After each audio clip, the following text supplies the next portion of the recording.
AI और मनुष्य कभी दुश्मन नहीं है। ये एक जनरल भ्रांति है, एक जनरल मिथ है। आज हर ज्योतिष उसको अपने नोट्स में, डायरीज में, बुक्स में उसको प्रिजर्व करता है कि मैन्यूस्क्रिप्ट्स का ट्रांसलेशन किया जाए, उनको डिजिटलाइज किया जाए, ये किस हद तक सही है? एक ऐसा इवोल्यूशन देखेंगे जो इवोल्यूशन हमारे बेहतरी के लिए होगा। हम रूरल इकोनॉमी को ग्रो होते हुए देखेंगे, लेकिन अगले 5-7 साल में लगभग 2030-32 के आसपास की हम बात करेंगे तो शायद जॉब नाम की चीज़ होगी ही नहीं। नमस्कार, बहुत स्वागत है आपका माय ज्योतिष अमर उजाला के आज के नए पॉडकास्ट में। आज के इस पॉडकास्ट में हम बात करने जा रहे हैं कुछ बहुत ही इंटरेस्टिंग विषयों के बारे में। हम बात करने जा रहे हैं बजट के बारे में, हम बात करने जा रहे हैं एआई के बारे में, और इसके अलावा फाइनेंशियल सेक्टर कैसे हमारे ग्रो करने वाले हैं, कैसे डिस्टर्ब होने वाले हैं, इन सभी चीज़ों के बारे में हम बात करने जा रहे हैं। और इस बातचीत में हमारे साथ मौजूद है आज एक बहुत ही खास शख्सियत, जो कि एक लाइफ और रिलेशनशिप कोच हैं, जो एक मोटिवेशनल स्पीकर हैं, जो टेडेक्स स्पीकर रह चुके हैं, और इसके अलावा एक बहुत ही ख्याति प्राप्त न्यूमरोलॉजिस्ट हैं, एस्ट्रोलॉजर हैं। मतलब अगर मैं आपको उनके बारे में बताऊं तो शायद उन्हें किसी परिचय की ज़रूरत नहीं है, बट फिर भी आज हमारे साथ इस शो पे मौजूद हैं सिद्धार्थ एस कुमार जी। नमस्कार सर। नमस्कार सर, सबसे पहले आपके बारे में अगर हम बात करें, या आप अपने बारे में हमारे व्यूअर्स को बता सकें, तो उसके बारे में हमें बताइए। बिल्कुल। मेरी जो ऑकल्ट की जर्नी है वो लगभग 6 साल की उम्र में शुरू हुई। पहले जातक लक्षणम से, कि बॉडी एंड फेस लैंग्वेज के, और वहाँ से फिर स्पिरिचुअलिटी, फिर एस्ट्रोलॉजी, न्यूमरोलॉजी ऐड होता चला गया। मैंने लगभग 15 साल का समय सिर्फ और सिर्फ रिसर्च में लगाया है। रिसर्च का मतलब एक ऐसा स्टेज जहाँ पे मैं हाइबरनेशन में था, कि मेरे अगल बगल वाले को भी पता नहीं कि मैं कर क्या रहा हूँ, और मैंने पूरा ध्यान सिर्फ पढ़ाई, रिसर्च पे लगाया। क्योंकि जब चीज़ें लिखी गई और आज के समय में दुनिया बदल गई है, तो कैसे हम उसको कंटेम्प्रेरी बना सकते हैं, कैसे इसमें एविडेंसेस ला सकते हैं, कैसे इसमें रिसर्च ला सकते हैं, इस पे काम किया। 2013 में मैंने इसको शुरू किया कि चलो पढ़ लिया। अब फ्रेंड्स, फैमिलीज, उनके रेफरल्स, उनको एडवाइस करना शुरू किया। उसके बाद 2018 में फिर सोचा कि चलो इसको एक कदम और आगे लेके जाते हैं, और फिर इसको मोर एग्रेसिवली ऑनलाइन के माध्यम से लोगों से जुड़ता चला गया। एक बहुत ज़रूरी चीज़ है कि मैंने इस ऑकल्ट के बाहर भी लगभग 10 साल काम किया स्ट्रेटजी कंसल्टिंग में, और आज की तारीख में शायद मैं दोनों को मिलाता हूँ, और दोनों का ही एक मिक्सचर है, या दोनों का ही एक सिनर्जिस्टिक कॉम्बिनेशन है जो उस वैल्यू को ऐड करता है। तो मेरी जर्नी ऑकल्ट की रिसर्च ड्रिवन है, और एक ऐसा रिसर्च ड्रिवन जहां आप एडिक्वेट सिक्रेसी भी रख रहे हो अपने लर्निंग स्टेजेस पे, और फिर उसको पब्लिक में भी लेके आ रहे हो जब उसकी ज़रूरत है। तो सर, आपकी बात से जितना मैं समझ पा रही हूँ वो ये है कि हम अगर ये बोलें कि एस्ट्रोलॉजी भी लॉजिकल है, जो कि बहुत जगहों पे कहा जाता है कि एस्ट्रोलॉजी एक कहते हैं मतलब साइंस नहीं है, सिर्फ जस्ट किताबी ज्ञान है। तो आपकी बातों से मुझे ये समझ में आया है कि नहीं, उसमें स्ट्रैटेजीज भी हैं, उसमें लॉजिक्स भी है, और उसमें कॉम्बिनेशंस भी हैं। क्या मैं सही हूँ सर इस बारे में? देखिए, बिल्कुल सही है। ये कहना क्या एस्ट्रोलॉजी हमारे आज के भाषा के हिसाब से साइंस है, ये थोड़ा गलत होगा। साइंस की अपनी लिमिटेशन होती है। एस्ट्रोलॉजी एक पैरा साइंस है। पैरा साइंस इसलिए है क्योंकि हमारी जो पूरी प्रकृति है ये ईश्वर की सृष्टि बनाई हुई है।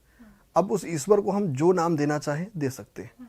हर इंसान उसको अपनी सहूलियत के हिसाब से, अपने पर्सपेक्टिव के हिसाब से उसको एक नाम देता है। बट अगर हम विज्ञान को भी देखें, आज की तारीख में भी इतने सारे सालों के रिसर्च के बाद भी विज्ञान बिना किसी दूसरे लिविंग ऑर्गेनिज्म से शुरुआत कर कर एक लिविंग ऑर्गेनिज्म क्रिएट नहीं कर पाया है। कुछ ना कुछ ऐसा है जो उस प्रकृति में, उस यूनिवर्सल पावर को वो चला रहा है। उस यूनिवर्सल पावर को हम ईश्वर कहते हैं, और उस ईश्वर की जो दृष्टि है, उस ईश्वर की जो ज्योति है, वो जानने का नाम है ज्योतिष है। इसको वेदों का चक्षु कहा गया, आँख कहा गया।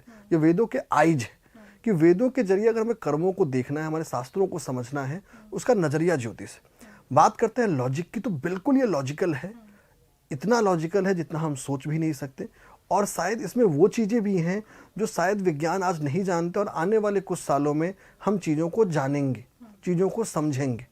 तो सिद्धार्थ जी, जैसे आपने मेंशन किया वेदों के बारे में, और हाल फिलहाल में अभी हमारे बजट में भी ये कहा गया है कि मैन्यूस्क्रिप्ट को ट्रांसलेट करना है, उनका ट्रांसलेशन किया जाना चाहिए। तो मैं इसके बारे में जानना चाहूँगी आपसे, बिकॉज़ अभी क्या है, जो हमारी यंगस्टर्स हैं, या इवन उससे पहले की भी जो जनरेशन्स रही हैं, हमने शायद किताबों को पढ़ना बंद कर दिया है, हमने शायद जो हमारे स्क्रिप्चर्स हैं उनको पढ़ना बंद कर दिया है, और हमने कहीं ना कहीं अपने जो कहते हैं ना, हमारे जितने भी टेक्स्ट रहे हैं हमने उन्हें पढ़ना बंद कर दिया है। रीज़न शायद ये है कि हमारे पास उसका एक्सेस नहीं है, रीज़न शायद ये भी है कि हमारे पास उसको पढ़ने की नॉलेज नहीं है, और रीज़न शायद ये भी है कि शायद अब हम वेस्टर्नाइज इतना हो चुके हैं कि हमने अपने रूट्स को छोड़ना बेहतर समझ लिया है। तो आप इसके बारे में क्या कहना चाहेंगे कि बजट में जो इस एक चीज़ को अभी इंट्रोड्यूस किया गया है कि मैन्यूस्क्रिप्ट्स का ट्रांसलेशन किया जाए, उनको डिजिटलाइज किया जाए, ये किस हद तक सही है? बिल्कुल, आपने बहुत ही अच्छा सवाल पूछा। इसको आंसर करने से पहले थोड़ा पीछे चलते हैं। किसी भी देश की या किसी भी संस्कृति की दो तरह की विरासत होती है। एक तो हमारा सांस्कृतिक विरासत है जो कल्चरल हेरिटेज है, और दूसरा बौद्धिक विरासत है जो इंटेलेक्चुअल हेरिटेज है। बिल्कुल। जो हमारी सांस्कृतिक हेरिटेज है उसको हमने सदियों से उसके लिए काम किया है, उसको प्रिजर्व किया है, और आज भी जब हम अपने सांस्कृतिक विरासतों को देखते हैं, चाहे अपने हम दक्षिण भारत के मंदिरों को देखें, चाहे हम ताजमहल को देखें, या चाहे हम किसी भी दूसरी सांस्कृतिक विरासत को देखें, भारत के हर जिले हर कस्बे में एक ऐसी सांस्कृतिक विरासत है जो हमें वैल्यू ऐड कर रहा है, जो हमें जीने का एक नया नजरिया दे रहा है। लेकिन जो हमारा बौद्धिक विरासत है, कहीं उसको हम खोते चले गए, कहीं, और खोते इसलिए चले गए क्योंकि हमने उसको जानने की कोशिश ही नहीं की। बट किसी भी देश की जो शक्ति है उसकी बौद्धिक विरासत में होता है। ये वो बौद्धिक विरासत है जो एक माँ बाप अपने बच्चों को सिखाता है कि अभी ये करना चाहिए, अभी ये नहीं करना चाहिए। वो भी हमारी बौद्धिक विरासत का हिस्सा है, और इसका बहुत सारा हिस्सा हमारे पूर्वजों ने मैन्यूस्क्रिप्ट्स के फॉर्म में लिखा। और एक अनफॉर्चुनेटली खासकर जब कोई भी संस्कृति होती है, कोई भी सभ्यता होती है, वो बहुत सारे अप्स एंड डाउन से जाती है, जहाँ उनके क्रिएशंस भी होते हैं, उनके डिस्ट्रक्शंस भी होते हैं। अगर इतिहास में जाएं तो नालंदा की लाइब्रेरी भी जली थी। बिल्कुल। और वहाँ बहुत सारे हमारे बौद्धिक विरासत शायद खो गए, जिसको हम पहुँच भी नहीं सकते। तो यहाँ पे ये जो कदम इस बजट में आया है मैन्यूस्क्रिप्ट्स को डिजिटाइज करने का, ये एक बौद्धिक विरासत की जिम्मेदारी है। सामान्य भाषा में भी सोचें तो हमें जो चीज़ें दी गई हैं, अगर हम उसको बना नहीं सकते तो उसको बिगाड़े भी मत। भाई, हमारे पूर्वजों ने हमें ये विरासत दी, तो हमें आने वाले जनरेशन को भी ये देकर जाना है। इस विरासत को वो कैसे यूज करते हैं, कैसे समझते हैं, ये उनका विवेकाधिकार है, हमें उन पे छोड़ना चाहिए। तो इस मैन्यूस्क्रिप्ट्स को डिजिटाइज करने का ये जो कदम है, ये ना ही सिर्फ इंटेलेक्चुअल हेरिटेज के पर्सपेक्टिव से है, बल्कि मुझे लगता है ये आने वाले समय को दिशा दिखाने वाला होगा, और ये दिशा और दशा दोनों बदलेगा। वो यूं, अगर हम सिंपल ज्योतिष की ही बात कर ले, ज्योतिष की बहुत सारी मैन्यूस्क्रिप्ट्स हैं जो आज तक कभी ट्रांसलेट की ही नहीं गई, आज तक कभी लोगों के एक्सेस में ही नहीं आया।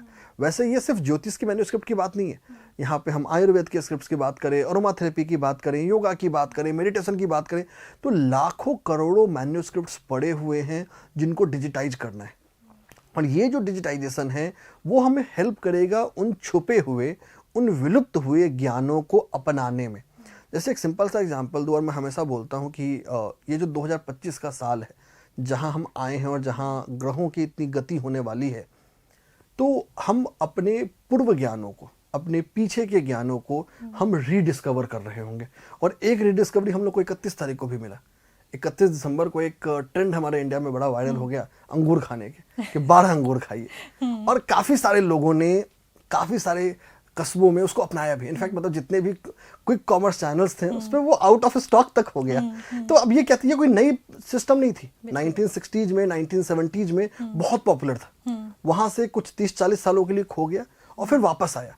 तो ये इतिहास का एक साइकिल है, खुद को रिपीट करता है। तो जो मैन्यूस्क्रिप्ट की जो कदम है ना ही सिर्फ हमें अपनी बौद्धिक विरासत को पहचानने में हमारी मदद करेगा, बल्कि हमें ये भी मदद करेगा कि हम उन नॉलेज को समझें, यूज करें और कैसे उसको बिल्ड कर सकते हैं। एक और जरूरी चीज है यहाँ समझना कि जो बौद्धिक विरासत है, अगर हम इसको प्रिजर्व नहीं करेंगे तो ये खो जाएंगे, और ये रिवर्सिबल नहीं होता। एक बार नालंदा में हमने जो खो दिया वो दोबारा हमें नहीं मिल सकता है, हम चाहे कुछ भी कर ले। वो लोगों को दोबारा मेहनत करना पड़ेगा, दोबारा समझना पड़ेगा, दोबारा रिसर्च करना पड़ेगा, और इसमें सालों साल की मेहनत जाएगी, तो शायद हम उस स्तर तक पहुंचे। तो एक बहुत ही अच्छा कदम है, एक ऐसा कदम है जो इतिहास को भविष्य से जोड़ने वाली कदम है, ताकि हम उस विरासत की डोर थाम के तो देख सके कि आखिर उसमें है क्या। और एक बहुत बड़ी चीज़ है कि जो हमारा ये बौद्धिक विरासत है, चाहे वो आयुर्वेद हो, चाहे वो ज्योतिष हो, चाहे वो योगा हो, चाहे वो मेडिटेशन हो, अगर इन्हें हम सही तरीके से प्रिजर्व करें, सही तरीके से इसको स्टैंडर्डाइज करें और सही तरीके से इसको अगर पैकेज करें, तो ये भारतीय इकोनॉमी में कम से कम $1 ट्रिलियन ऐड करने की कैपेबिलिटी रखता है।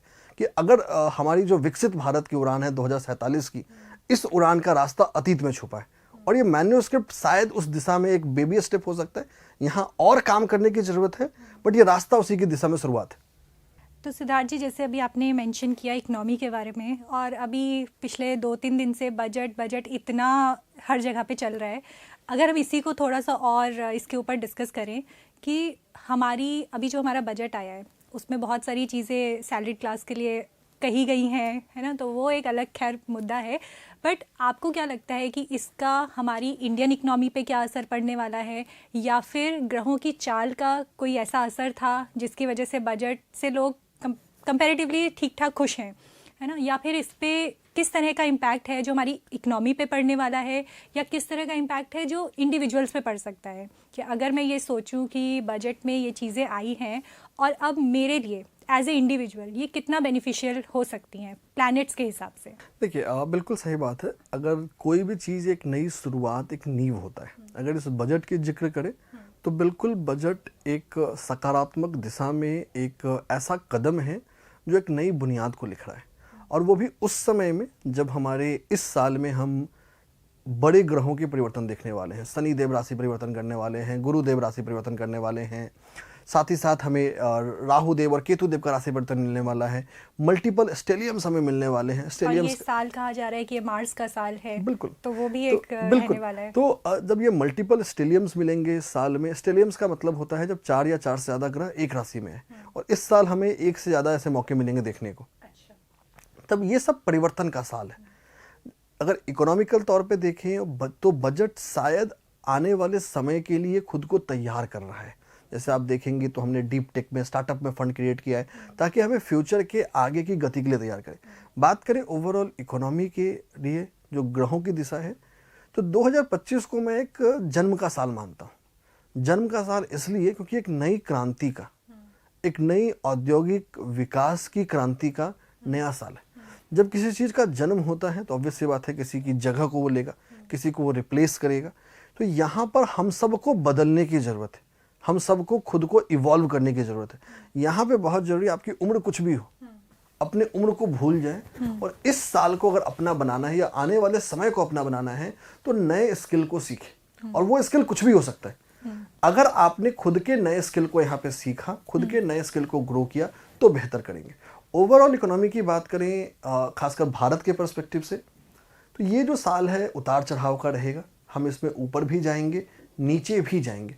जो हम नीचे जा रहे होंगे वहाँ पर हम कुछ पुरानी चीज़ों को सेट कर रहे होंगे। जैसे पतझड़ के मौसम में जो पेड़ होता है अपने पुराने पत्ते गिरा देते हैं, और फिर जब वसंत की ऋतु आती है तो नए पत्ते आ जाते हैं। तो 2025 की जो इकोनॉमी है कुछ ऐसा ही है कि हम अपने पुराने पत्तों को झड़ेंगे और नए जीवन का, नए सृजन का करेंगे। इकोनॉमिकली अप्स एंड डाउन्स का साल रहने वाला है। नई इंडस्ट्रीज क्रिएट होंगी। खासकर यहाँ पे एक बहुत ज़रूरी चीज़ है, वैसी इंडस्ट्रीज यहाँ पे क्रिएट होंगी जो हमारी बौद्धिक विरासत से जुड़ा हुआ है। जैसे स्पिरिचुअलिटी हो गया, हमारे मंदिर हो गए, हमारे ट्रैवल हो गया, ये चीज़ें ग्रो करेंगी। और तकनीक के माध्यम से, आर्टिफिशियल इंटेलिजेंस के माध्यम से, AR VR के माध्यम से। जैसे एक सिंपल एग्जांपल दूं, आज की तारीख में बहुत सारे लोग हैं जो घर बैठे पूजा का आनंद ले रहे हैं, और मैं मानता हूं कि ये एक प्रगति की दिशा में एक कदम है। शायद वो व्यक्ति उस पूजा पाठ में नहीं जाता, या उसके लिए प्रैक्टिकली, लॉजिस्टिकली जाना संभव नहीं है। अगर वो तकनीक के माध्यम से उस जगह से, उस मंदिर से जुड़ पा रहा है और सही तरीके से ये चीज़ हो पा रही है, तो बहुत अच्छी बात है। तो ये जो हमारा सेक्टर है। दूसरा जो बहुत ज़रूरी है कि हम इंडिया एक ऐसा कस्टमर बेस बनने वाला है जहां हम प्रीमियम प्रोडक्ट्स को चेंज करेंगे। तो हमारा जो इकोनॉमी है वो खुद को स्प्रेड करेगा। जो हमारे रूरल स्पेंडिंग है वो बढ़ेंगे। यहाँ जो राहु देव का राशि परिवर्तन है मई में, उस परिवर्तन के बाद हम रूरल इकोनॉमी को ग्रो होते हुए देखेंगे, और इतना ग्रो होते हुए देखेंगे जो शायद हमने सोचा भी नहीं है। दूसरा जो हम राहु देव का ये परिवर्तन हमें देने वाला है, वो देने वाला है रिवर्स माइग्रेशन।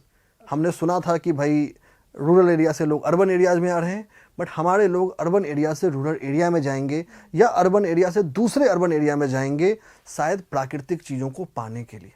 लेकिन नकारात्मक साइड में जो चीज़ें फ्री होनी चाहिए, जैसे हवा, पानी, उनके लिए हमें पैसे खर्च करने पड़ेंगे, उनके लिए हमें मेहनत करना पड़ेगा। और ये जो राशि परिवर्तन है, ये तकनीकी एडवांस का राशि परिवर्तन है। यहाँ हम स्पेस के एरिया में, खेलों के एरिया में, ओवरऑल इंसानों का जीवन कैसा होगा, लॉन्गिविटी कैसी रहेगी, उनकी आयु बढ़ने के बारे में भी हमें नई क्रांतियाँ देखने को मिलेंगी।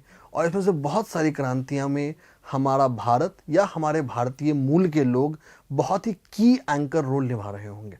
भले ही हमें लगता है कि ये थोड़े 2 कदम पीछे हैं, बट ये अक्सर 2 कदम पीछे नहीं हैं, ये उस हिस्से में है जहां हम ग्रोथ देखेंगे। भारत के दृष्टिकोण से बात करें तो बिल्कुल एक नई समय की शुरुआत हो रही है, एक नए वर्ल्ड ऑर्डर की शुरुआत हो रही है। अगले 4 से 5 साल में जो पूरी की पूरी दुनिया की जो वर्ल्ड ऑर्डर है वो बदल जाएगी। और उस वर्ल्ड ऑर्डर में जो हमारे एशियन कंट्रीज हैं, चाहे भारत हो, चाहे वो चाइना हो, ये एक बहुत ही सेंट्रल एंकर रोल में आएगा, जो एक बहुत ही बड़ा पावर शिफ्ट है वर्ल्ड इकोनॉमी के लिए या वर्ल्ड ऑर्डर के लिए, जो हमें देखने को मिलेगा। 2025 उस दिशा में शायद एक पहला कदम होगा। सिद्धार्थ जी, इससे पहले मैं अपने अगले सवाल पे जाऊँ, एक चीज़ है जो मुझे बहुत क्यूरियस कर रही है, क्योंकि हम फाइनेंसिस की बात कर रहे हैं, हम इकनॉमी की बात कर रहे हैं, और हम सभी कहीं ना कहीं ऐसा होता है कभी कभार लाइफ में फाइनेंशियल क्राइसिस से गुजर रहे होते हैं, और हमें ऐसा लगता है कि अभी कुछ ऐसा है जो चाहिए, जो हमारी फाइनेंशियल क्राइसिस को दूर कर सके, एक स्टेबिलिटी दे सके लाइफ में, ताकि हम डिसाइड कर सके आगे क्या करना है।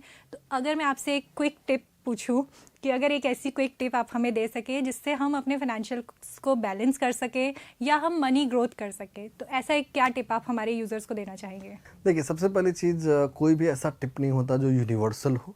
हर टिप जरूरी है कि हमारे दशाओं के हिसाब से, हमारे डेट ऑफ बर्थ के हिसाब से, हमारे नाम के हिसाब से बनाया जाए, और वही पर्सनलाइज टिप हैं जो एक्चुअली में हमें वो बेहतर असर देते हैं जो देना चाहिए। बट फिर भी अगर एक सामान्य तौर पे कि अगर हमारे पास किसी भी कारण से हम ऐसी परिस्थिति में है कि हम एक पर्सनलाइज ओपिनियन नहीं ले सकते हैं या नहीं ले पा रहे, तो क्या करें? वैसी परिस्थिति में 2 काम करिए। पहला काम, अपने कंफर्ट जोन से बाहर निकले, किसी वृद्धाश्रम में जाकर, खासकर वैसे वृद्धाश्रम जो स्पेशली इनेबल्ड लोगों के लिए या महिलाओं के लिए जो वृद्धाश्रम है, वहाँ जाकर श्रम दान करें। श्रम दान का मतलब वहाँ जाके वॉलंटियर करें, और ये रेगुलर बेसिस पे करें। ये जो रेगुलर वॉलंटियरिंग है आपको, अब आप जब वृद्धाश्रम में जा रहे हैं और रेगुलर वॉलंटियरिंग कर रहे हैं, ये आपको हेल्प करेगा फाइनेंसेस में। दूसरा जो काम आप कर सकते हैं वो ये है दान देना, डोनेट। हमें लगता है भाई पैसे होंगे तो दान कैसे देंगे? देखिए, दान आप क्या देते हैं और कितना देते हैं वो मैटर नहीं करता, मैटर करता है कि आप देते हैं। तो जो भी आपका सामर्थ्य है, जितना भी सामर्थ्य है, आप पहले ये कमिट कर लीजिए कि मैं इस साल में इतना रुपया या इतना % दान दूंगा। और ये कोई नया नहीं है, हमारे जो पूर्वज थे ना, वो अपने बिजनेस में, अपने जॉब में एक पहले से कमिटमेंट रखते थे कि भाई मेरा जो भी प्रॉफिट होगा, मेरा जो भी आमदनी होगी, उसका एक हिस्सा मैं धर्म के कार्यों में, उसका एक हिस्सा मैं समाज के कार्यों में खर्च करूंगा। तो हमें वो अपनाना है। ये 2 चीज़ें अगर हम अपनाते हैं तो हमारा फाइनेंसेस ग्रो करेगा। इसका एक बहुत बड़ा उदाहरण है, जितने बिलियनर्स हैं सारे उतने ही बड़े फिलैंथ्रोपिस्ट, और जिस दिन उन्होंने फिलैंथ्रोपी का डिसीजन पब्लिक किया, उनके जो फाइनेंसेस हैं दिन 2 गुने रात 4 गुने बढ़ रहे हैं। तो जैसे आपने अभी ये मेंशन किया कि हमें कुंडली के हिसाब से देख लेना चाहिए, दान करना चाहिए, तो एक चीज़ है जो अभी बहुत चल रही है, बहुत सोशल मीडिया पे बहुत सारे लोग जो है वो अलग अलग तरह के उपाय बता देते हैं कि हमें ये उपाय करना चाहिए, इससे आपका वीनस स्ट्रांग हो जाएगा, आप ये उपाय कीजिए, इससे लाइफ में लग्जरी आ जाएगी, ये उपाय करिए, इसको करने से राहु आपके एक्टिव हो जाएंगे, या राहु आपको इमेंस पावर, इमेंस मनी दे देंगे। पर मैं ये जानना चाहती हूँ, जो कि आपने भी मेंशन किया, मान लीजिए मैंने राहु की कोई रेमेडी करी, पर मेरी कुंडली में राहु जो है वो अच्छी पोजीशन पे नहीं है, मेलेफिक है, मुझे ख़राब रिजल्ट दे रहे हैं, तो फिर क्या उस टाइम पे ये जेनेरिकली जो भी आता है इसको रेमेडीज़ को कर लेना, ये कितना सही है? ये करना चाहिए या इसके लिए आपको किसी ज्योतिषी के पास जाकर एक प्रॉपर एडवाइस लेना चाहिए? देखिए, आपने सवाल बहुत अच्छा किया। इसको 2-3 पहलू में बात करते हैं। सबसे पहले समझते हैं उपाय होता क्या है, आखिर रेमेडी है क्या? क्या ये कोई जादू है? क्या ये कोई मैजिक है कि हमने किया और रातों रात हो गया? जैसे हम बिजली के बल्ब को ऑन ऑफ करते हैं, क्या वैसे ये रेमेडी हमारे जीवन को बदलेंगे? तो इसको समझते हैं। कोई भी उपाय या कोई भी रेमेडी 3 चीज़ों से मिलकर बनता है। सबसे पहले उसमें एक कर्म है, एक एक्शन है। अब वो एक्शन दान हो सकता है, कुछ लिखना हो सकता है, कुछ जप करना हो सकता है, कुछ पहनना हो सकता है, कुछ भी हो सकता है। तो वो एक एक्शन है जहाँ इंसान को एक क्रिया करने की ज़रूरत है। ये सब लोग समझ जाते हैं, सब लोग करते भी हैं। बट इस उपाय का 2 और हिस्सा है जो उसके नीचे है। पहला हिस्सा है उपाय देने वाले की स्पिरिचुअल कोसेंट। अब मैं एक टर्म देता हूं स्पिरिचुअल कोसेंट या आध्यात्मिक स्तर, कि जो आपको उपाय बता रहा है वो कितने नैतिक मूल्यों पे, कितने आध्यात्मिक मार्गों पे चल रहा है। उसकी जो आध्यात्मिक शक्ति है वो उस उपाय का सृजन करती है, उस उपाय में प्राण का संचार करती है, मतलब उसको एक नई ऊर्जा का उसमें एक फ्लो करती है जो जरूरी है। जैसे एक सिंपल उदाहरण देख लो इसको समझने के लिए, कि जब हम सब लोगों ने राम मंदिर प्राण प्रतिष्ठा को देखा है, एंड रामलला की, और बिल्कुल, और रामलला की जो मूर्ति थी वो प्राण प्रतिष्ठा से पहले और प्राण प्रतिष्ठा के बाद को देखें, दोनों ही इमेज अवेलेबल है, उन दोनों ही इमेज को देखें तो आप शायद उसके अंतर को समझ पाएंगे कि प्राण प्रतिष्ठा है क्या। तो जो उपाय बता रहा है उसकी जो प्राण ऊर्जा है, उसकी जो आध्यात्मिक ऊर्जा है वो बहुत जरूरी है। तीसरा जो और जरूरी चीज है वो है आपका अपना आध्यात्मिक स्तर। अब बात करते हैं जो हम उपाय सुनते हैं उनका क्या है। जो उपाय हम प्रचार में या किसी भी माध्यम से सुन रहे हैं वो उपाय दो तरह के हो सकते हैं। कुछ तो ऐसे उपाय होते हैं जो जेनरिक है, जहाँ पे हम ईश्वर की भक्ति की बात कर रहे हैं, वो आप हर स्थिति में, हर परिस्थिति में कर सकते हैं। बट जब ग्रहों स्पेसिफिक उपाय की बात होती है, किसी स्पेसिफिक होती है, यहाँ अगर संभव है तो हमेशा आप ये कोशिश करें कि एक विशेषज्ञ से सलाह लेकर ही उस उपाय को करें, क्योंकि उपाय कहीं भी जा सकता है। वो आपके लिए सपोर्टिव भी हो सकता है और अनसपोर्टिव भी हो सकता है, और जो इरिवर्सिबल एक्शन है इसको हम रिवर्स नहीं कर सकते। तो यहाँ पे एक एक्सपर्ट ओपिनियन ले और उस एक्सपर्ट ओपिनियन के आधार पर ही आगे बढ़े, वो ज़्यादा जरूरी है। तो सिद्धार्थ जी, जैसे मैंने इस क्वेश्चन में भी आपसे पूछा कि कुछ तो ऐसे फील्ड्स हो सकते हैं जहाँ पे जॉब्स जा सकती है लोगों की, बिकॉज ऑफ एआई की जो पावर है वो बहुत ज़्यादा है।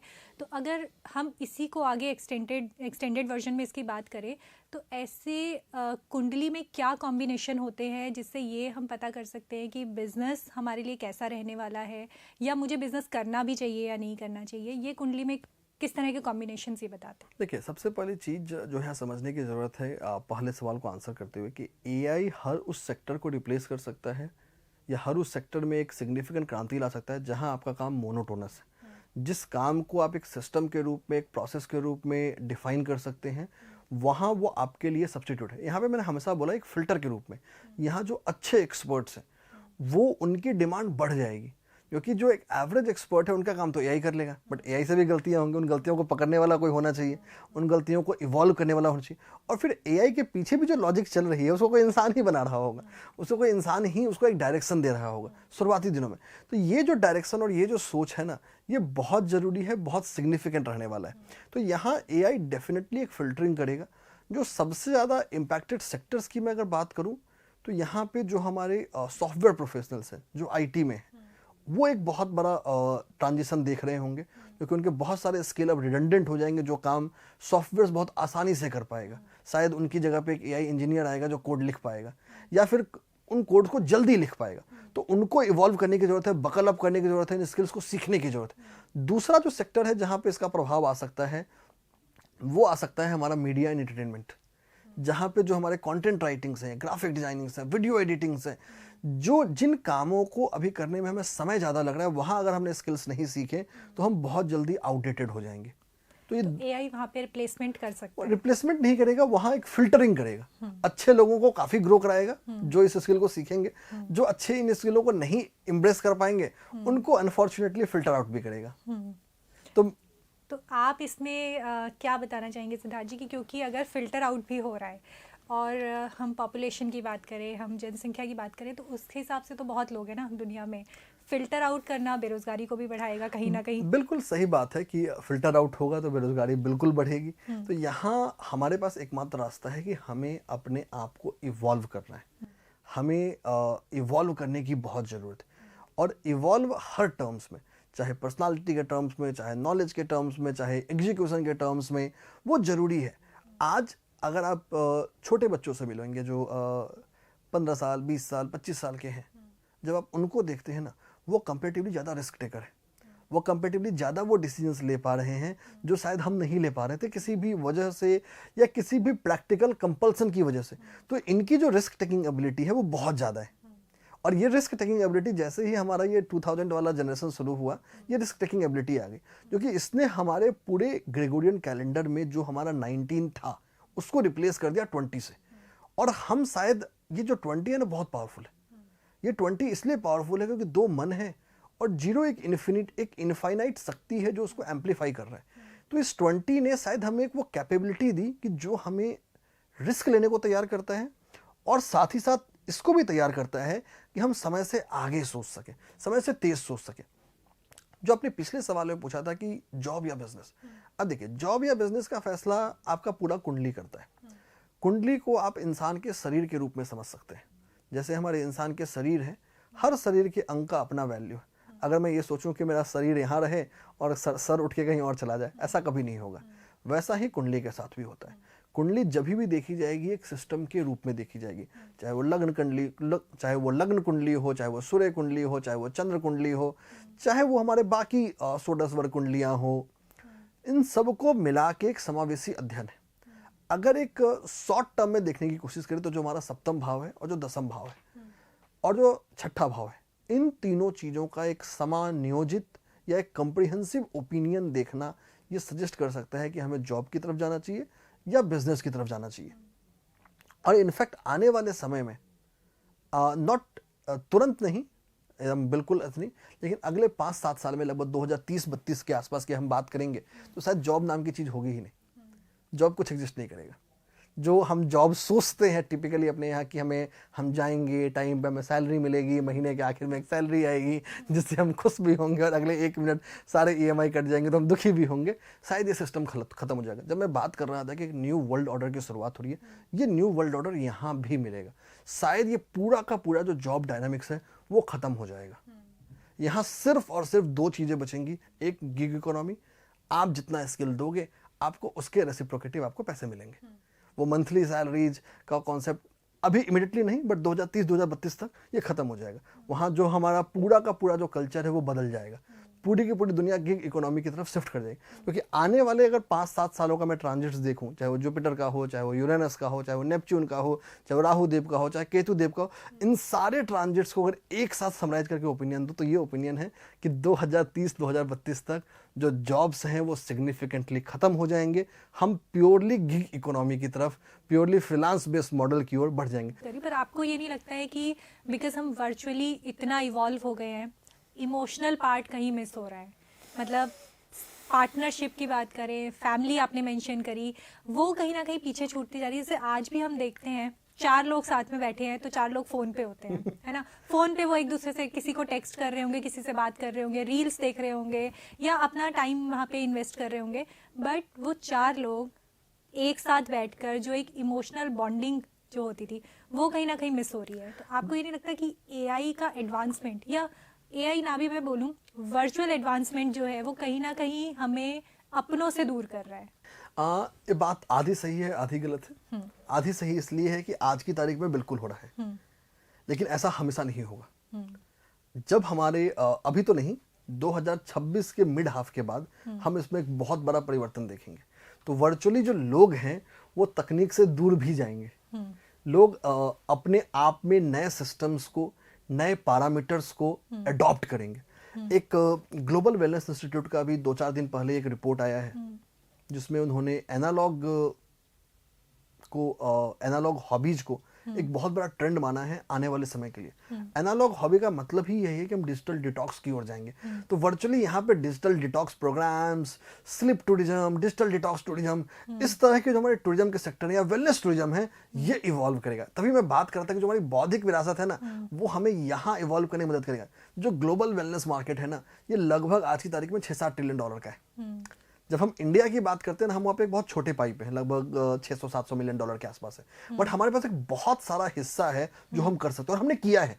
योगा में, मेडिटेशन में हमने उन चीज़ों को रेप्लिकेट करने की कोशिश की है। बट आपको नहीं लग रहा कि वहाँ पे हमें इंटरनेशनल रिकॉग्निशन की एक ज़रूरत पड़ रही थी बार बार कि योगा है, आज इंटरनेशनल योगा डे मनाया जा रहा है, पर भारतीय विरासत का तो ये बहुत बड़ा हिस्सा रहा है हमेशा से। हमारे ऋषि मुनि जो हैं वो योग, आध्यात्म करते थे। हमें एक इंटरनेशनल रिकॉग्निशन चाहिए हर चीज़ को वापस से रीगेन करने के लिए। या फिर अभी अगर मैं बात करूं कि आपने एरोमा थेरेपी की मेंशन किया, बहुत समय से ये हमारी प्राचीन पद्धतियों में ये सारी चीज़ें होती जा रही हैं, पर अभी एज ए वेस्टर्न साइंस लोग इसको एक्सेप्ट करते हैं कि अच्छा एरोमा थेरेपी है, हीलिंग है, रेकी है, तो ये सब क्या है, ये वेस्टर्न साइंसेज है, जबकि कहीं ना कहीं इसका ओरिजिन जो है वो हमारे पुराने प्राचीन पद्धतियों में रहा है, हमारे आयुर्वेद में मेंशन रही है, हमारी संहिताओं में मेंशन रहा है। तो आपको ऐसा नहीं लगता कि इंटरनेशनल रिकॉग्निशन शायद एज ए भारतीय हमारे लिए बहुत ज़रूरी हो गया है फिलहाल? आपने बहुत अच्छा सवाल बोला और बहुत ही अच्छा सवाल है। बिल्कुल कहीं ना कहीं ये हमें सोचने की ज़रूरत है, हमें इंट्रोस्पेक्ट करने की ज़रूरत है कि क्यों हम अपनी बौद्धिक विरासत से दूर जा रहे हैं। और यहाँ पे मेरा मानना ये है कि बौद्धिक विरासत से दूर जाने की एक बहुत बड़ी वजह है कि हमने इन पे काम नहीं किया, हमने इनको एज इट इज छोड़ दिया। देखिए, हर समय, हर काल, हर परिस्थिति बदलती है और उस परिस्थिति के हिसाब से किसी भी विज्ञान का, किसी भी साइंस का इवॉल्व करना उतना ही ज़रूरी है। तो ये जो इंटरनेशनल रिकॉग्निशंस हैं, कहीं ना कहीं डेफिनेटली उसमें एक वैल्यू चेन ऐड कर रहा है और ये शायद हमें एक देश के रूप में, एक कल्चर के रूप में हम सबको इंट्रोस्पेक्ट करने की ज़रूरत है कि हमें इसकी ज़रूरत ही क्यों पड़ी।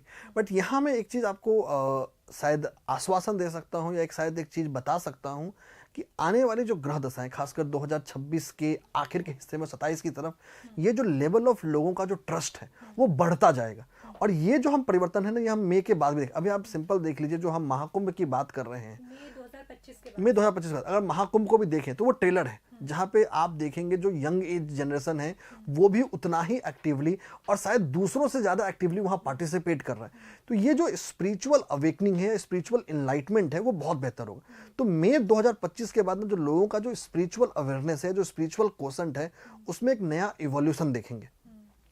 दूसरी चीज़ें जो थोड़ा अगर हम एक कदम पीछे लाएं तो as a practitioner, as a expert of this heritage, हमें एक चीज़ समझना है कि ऐसा क्या हुआ कि लोग हमारी ज़रूरत नहीं समझ रहे। इसकी वजह यह है कि हमने ये मान लिया कि लोग हमारी बात को मानेंगे। यहाँ पे ज़रूरी है लोगों को भी और साथ ही साथ सरकार को भी, दोनों को बदलने की ज़रूरत है। अब दोनों को बदलने की ज़रूरत का मतलब है जो एक्सपर्ट हैं, जो प्रोफेशनल्स हैं, वो भी अपने अनुभव के साथ साथ इसको एक वैज्ञानिक ढांचा में, एक साइंटिफिक तरीके से रिसर्च करने की कोशिश करें, रिसर्च करें, उनको पब्लिश करें। जब किसी भी साइंस में लिटरेचर आता है, साइंटिफिक लिटरेचर्स आते हैं और एक सही तरीके से आता है, तो वो साइंस बिल्कुल इवॉल्व करता है। और ये शायद हमें ज़रूरत है योगा के अंदर, मेडिटेशन के अंदर, अरोमा थेरेपी के अंदर, एस्ट्रोलॉजी के अंदर, हर जगह हमें इसकी ज़रूरत है। और शायद हमें ये सीखने की ज़रूरत है जो हमारे वेस्टर्न काउंटर पार्ट्स हैं, यूएस में, यूरोप में या बाकी ज़्यादा देशों में, उन्होंने इन विषयों को लिया, इस पर रिसर्च किया, उसको पब्लिश किया, उसको इवॉल्व किया और हम उसको ज़्यादा हैप्पीली एक्सेप्ट भी कर रहे हैं क्योंकि वहाँ एक पर्सन के अनुभव के साथ साथ एक बैक्ड रिसर्च भी है। और शायद यहाँ पे सरकार को भी बदलने की ज़रूरत है। देखिए, कोई भी इंसान, कोई भी व्यक्ति, हमें यह समझना पड़ेगा कि हम जिस भारत देश में हैं जहाँ हमारा पर कैपिटा इनकम बहुत स्ट्रांग नहीं है, तो जो इंडिपेंडेंट प्रैक्टिशनर्स भी हैं उनको भी प्रायोरिटाइज अपने उन चीज़ों को करना पड़ता है जो उनको कॉमर्शियल लिवलीहुड दे। हर इंसान को करना, चाहे वो एस्ट्रोलॉजर हो, चाहे आयुर्वेदा एक्सपर्ट हो, चाहे अरोमा थेरेपी एक्सपर्ट हो, उसको अपना कॉमर्शियल लाइवलीहुड भी देखना है अगर वो उस पर डिपेंडेंट है तो। क्योंकि अब तो वो राजा का कल्चर रहा नहीं कि पुराने ज़माने में राजा महाराजा होते थे जो ध्यान रखा करते थे। और ये बहुत सीखने की बात है। पुराने ज़माने में हम जाएंगे तो राजा ने ध्यान रखा, राजा की जिम्मेदारी होती थी, भाई जो मेरा ज्योतिष है, जो मेरा पंडित है, जो मेरा कर्मकांड एक्सपर्ट है, उसका वो ध्यान रखना। ध्यान रखने का मतलब उसकी जितनी ज़रूरतें हैं, उसके परिवार की जितनी ज़रूरतें हैं, उसका सत्ता, उसका ख्याल रख रहा है। तो उसको उन चीज़ों से छोड़कर वो पूरी तरह से इन विद्याओं के अध्ययन में, इन विद्याओं के रिसर्च में, इन विद्याओं के इवोल्यूशन में काम किया। आज ऐसा सिस्टम है नहीं। अब अगर आज ऐसा सिस्टम नहीं है तो शायद हमें ज़रूरत है बदलने की। यहाँ पर सरकार को भी बदलना है। सरकार ऐसे बदल सकती है जैसे हमने मिनिस्ट्री ऑफ आयुष बनाया, और जिस दिन से मिनिस्ट्री ऑफ आयुष बना है हमने आयुर्वेदा का जो कंट्रीब्यूशन टू इंडियन इकोनॉमी है उसको बढ़ते हुए देखा है। तो अब शायद समय आ गया है कि सरकार ज्योतिष, अरोमा थेरेपी, रेकी या बाकी जो हीलिंग मोडालिटीज़ हैं, योगा, मेडिटेशन, इन सबको ध्यान में रखते हुए या तो मिनिस्ट्री ऑफ आयुष के नाम को बदलते हुए एक नया क्रिएट कर दे और सबको अपने एम्बिट में ले ले। ताकि हम सब में रिसर्च को फ्यूल कर सके। और अगर ये नहीं करना है तो शायद एक सेपरेट मिनिस्ट्री की ज़रूरत है, कि हम शायद एक सेपरेट मिनिस्ट्री बनाएं। और मिनिस्ट्री अगर मुझे नाम देना हो तो है कि मैं मिनिस्ट्री बना दूं, मिनिस्ट्री ऑफ इंटेलेक्चुअल हेरिटेज, जो भारत की बौद्धिक विरासत को शायद प्रिजर्व करने के लिए मेहनत करे। और यहाँ पे हमें फोकस्ड रिसर्च फंड्स क्रिएट करने पड़ेंगे, जैसे हमने deep tech research fund startups में क्रिएट किया है। शायद हमें लगता है कि हमें एस्ट्रोलॉजी स्टार्टअप्स को या अरोमाथेरेपी के स्टार्टअप्स को सपोर्ट करने के लिए एक स्पेशलिस्ट स्टार्टअप फंड की जरूरत है, जो यहाँ पे रिसर्च एंड इवोल्यूशन को ट्रांसफॉर्म कर सके। तो कभी कभी जो पॉलिसी इंसेंटिव्स होते हैं बहुत जरूरी होते हैं। आज की तारीख में जो वेलनेस सेंटर्स हैं या जो हीलिंग सेंटर्स हैं, ये एक इंफ्रास्ट्रक्चर नहीं है, तो इनमें जो कैपिटल एक्सपेंडिचर है वो एक इंडिपेंडेंट एक्सपर्ट के लिए करना थोड़ा मुश्किल हो जाता है। अगर वो मिलके भी करते हैं तो भी उन्हें बहुत सारे चैलेंजेस हैं, लॉजिस्टिकली चैलेंजेस। तो यहाँ पे जब हम पॉलिसी इनपुट्स देंगे ना, और इसका एक बहुत बड़ा फायदा है कि हम भारत को ग्रोथ तब तक नहीं कर सकते जब तक हम इस ग्रोथ को डिसेंट्रलाइज नहीं करेंगे। आज हमारे जितने बड़े शहर हैं, चाहे वो दिल्ली हो, बैंगलोर हो, चेन्नई हो, पुणे हो, या जो भी शहर है, वो कहीं ना कहीं जो बेसिक नेसेसिटीज ऑफ लाइफ है, एयर, वाटर, उनके लिए कहीं ना कहीं स्ट्रगल कर रही है। सिद्धार्थ जी, आपने जो भी हमारे यूज़र्स को आज बहुत अच्छी अच्छी बातें बताई हैं, बहुत सारी चीज़ों पे आपने एक बहुत ही ब्रॉडर प्रोस्पेक्ट दिखाया है हमें, कि चाहे वो कोई भी एस्पेक्ट हो, रिलेशनशिप हो, बिजनेस हो, फाइनेंसेस हो, करियर हो, या आगे आने वाला फ्यूचर हो, आपने हर चीज़ पे हमें एक ब्रॉडर एस्पेक्ट दिखाया है। और ये सारी चीज़ें मुझे लगता है कि कहीं ना कहीं अगर लोग छोटे छोटे तौर पर भी अपनी ज़िंदगी में करते हैं तो हमारे लिए बहुत बेनिफिशियल रहने वाली हैं। तो आपकी इस वैल्यूएबल इंसाइट के लिए बहुत बहुत धन्यवाद सिद्धार्थ जी। और मैं चाहूँगी कि हमारे यूज़र्स भी ज़्यादा से ज़्यादा इन चीज़ों को फॉलो करें, इन चीज़ों को समझें। एक आखिरी बात जो आप अपने फैंस से, अपने यूज़र्स से कहना चाहें। एक आखिरी बात वो ये है कि आप अपने रूट्स की तरफ वापस जाएं। रूट्स की तरफ मतलब जो आपके माता पिता हैं, जो आपके पितृ देवता हैं, जो आपके कुलदेवी कुलदेवता हैं, उनकी आराधना करें, उनकी कृपा लें। जैसे पृथ्वी के चारों तरफ ओजोन लेयर है, जिसका जिम्मेदारी है कि सूर्य से आने वाली वैसी रोशनियाँ जो पृथ्वी को नुकसान पहुंचा सकती है उसको रोके, वैसे ही जो ब्लेसिंग्स ऑफ पेरेंट्स है, ब्लेसिंग्स ऑफ एंसेस्टर्स है, ब्लेसिंग्स ऑफ कुलदेवी कुलदेवता है, वो हमारे चारों तरफ वैसा ही रक्षा कवच बनाता है। अगर आपके चारों तरफ ये रक्षा कवच है तो आप स्पिरिचुअल क्वेश्चन के तौर पे काफ़ी बेहतर है, और बहुत सारी समस्याओं को आप समय से पहले जान पाएंगे, समझ पाएंगे और उनसे बच पाएंगे। जरूर सिद्धार्थ जी, बहुत बहुत धन्यवाद इस सारी इंसाइट्स के लिए और हमारे यूज़र्स को इतनी ज्ञानवर्धक बातें बताने के लिए। आपका माई ज्योतिष अमर उजाला पे हम पूरे परिवार की तरफ से आपका धन्यवाद करते हैं। धन्यवाद, थैंक यू। अमर उजाला जीवांजलि के सारथी की मदद लें और महाकुंभ में स्नान जरूर करें।